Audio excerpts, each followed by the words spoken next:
Hello, I'm Matthew Middleton, a first year student studying Business and Management at Leeds Beckett University.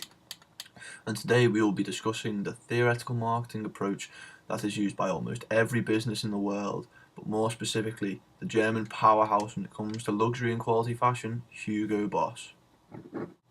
Next, we take a step backwards and look at the theoretical marketing approaches we can reevaluate purchase behaviour, and more specifically my purchase behaviour when it comes to Hugo Boss.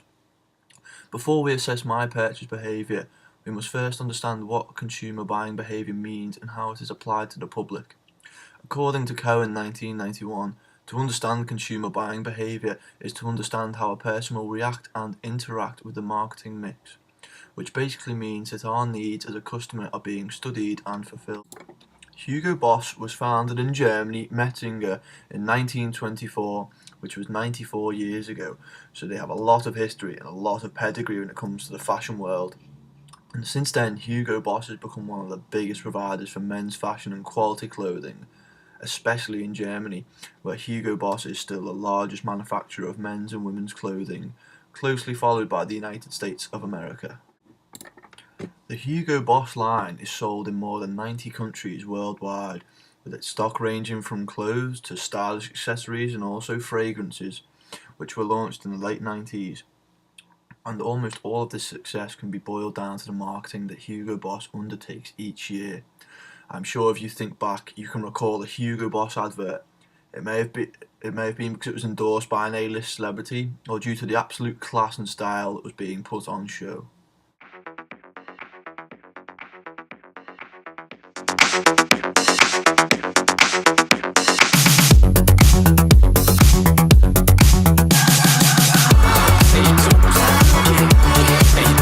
Turn up the city.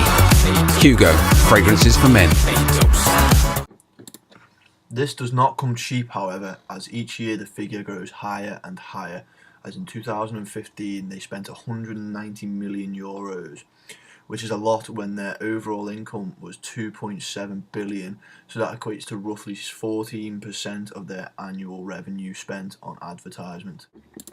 Hugo Boss employs the idea of Cooper 1996, in which colour helps establish the brand in question, as through colour it can effectively visually identify for the target market and help solidify its position on the marketplace, and also helps against competition. And this is the type of cutting-edge marketing that has kept Hugo Boss at the top for all of these years. Hugo Boss may not be the first thing that comes to mind when you're talking about the colours black and white, but when you're talking about the colours orange and green, Hugo Boss will come to mind, as they have other brands called Boss Orange and Boss Green. This is simply so they have a clothing item for each occasion and each season. And with this thinking, this is one of the many reasons I would choose Hugo Boss over most other clothing brands, as colour association helps a brand congeal in the market and also helps them define themselves as a brand. Another reason for my preference of Hugo Boss is what it means to me. Growing up in Liverpool is largely the reason I like it so much, as it's such a fashion statement to be wearing such stylish and quality clothing. And with there being such a wide range of colours and styles in the clothing to come out of Hugo Boss, it is rare to see the same top being worn. Pavlov's classical conditioning relates to Hugo Boss, as whenever you see a smart black suit or an insolent summer polo shirt, you are made to think of Hugo Boss just because of the sheer style and class it provides. In conclusion, Hugo Boss is still one of the biggest names on the fashion scene and spends ludicrous amounts of money each year in advertisement just to stay ahead of the game, and it's one of the many reasons why it will still be my favourite.